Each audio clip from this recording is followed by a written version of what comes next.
سار ليل وانا هايم على شوفك حبيبي،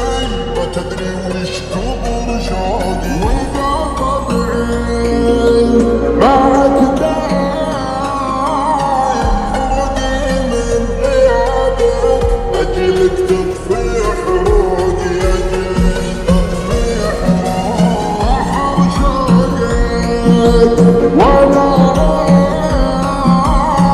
تمرقني ظروفك وصبري لاني جات فوقي، سما وصلك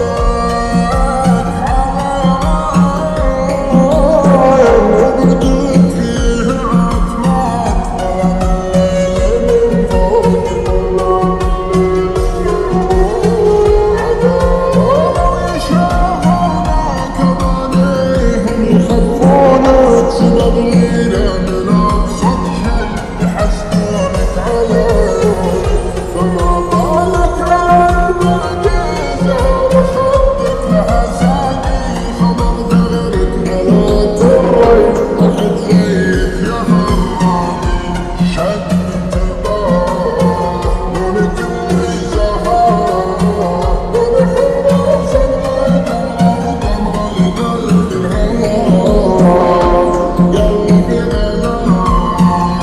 وانت منار، وانت روحي وروحي زايد يا زايد انا اجي تطفي حروقي، اجي تطفي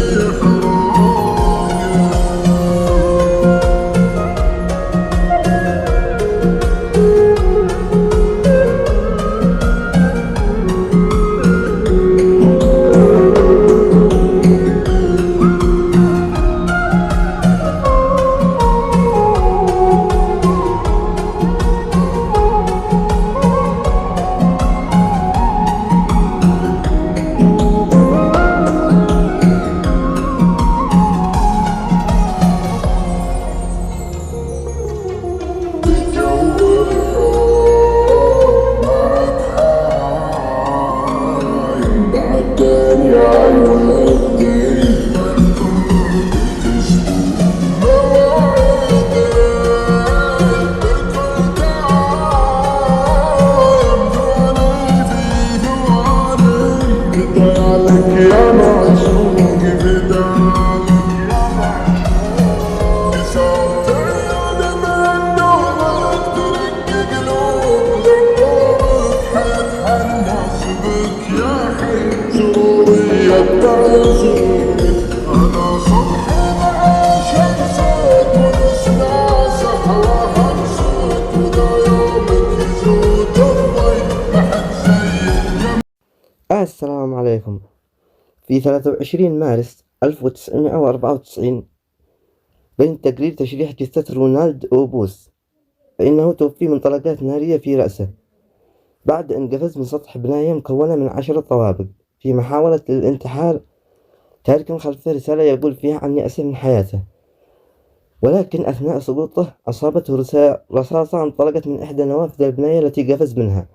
ولم يعلم المنتحر أو من أطلق النار عليه وجود شبكة أمان بمستوى الطابق الثامن، وضعها عمال الصيانة، وكان من الممكن أن تفشل خطته في الانتحار. المهم من الفحص تبين أن الطلقة التي أصابته انطلقت من الطابق التاسع، وبالكشف على الشقة تبين أن زوجين من كبار السن يسكنوها منذ سنوات، وقد اشتهر بين الجيران بكثرة الشجار. ووقت وقوع الحادث كان الزوج يهدد زوجته بإطلاق الرصاص عليها إن لم تصمت، وكان في الحال هيجان شديد بحيث ضغط من دون وعي على الزناد، فانطلقت الرصاصة من المسدس، ولكنها لم تصب الزوجة، بل خرجت من النافذة لحظة مرور جسد رونالدو أوبوس أمامها، فأصابته في رأسه مقتلا. والقانون ينص على أن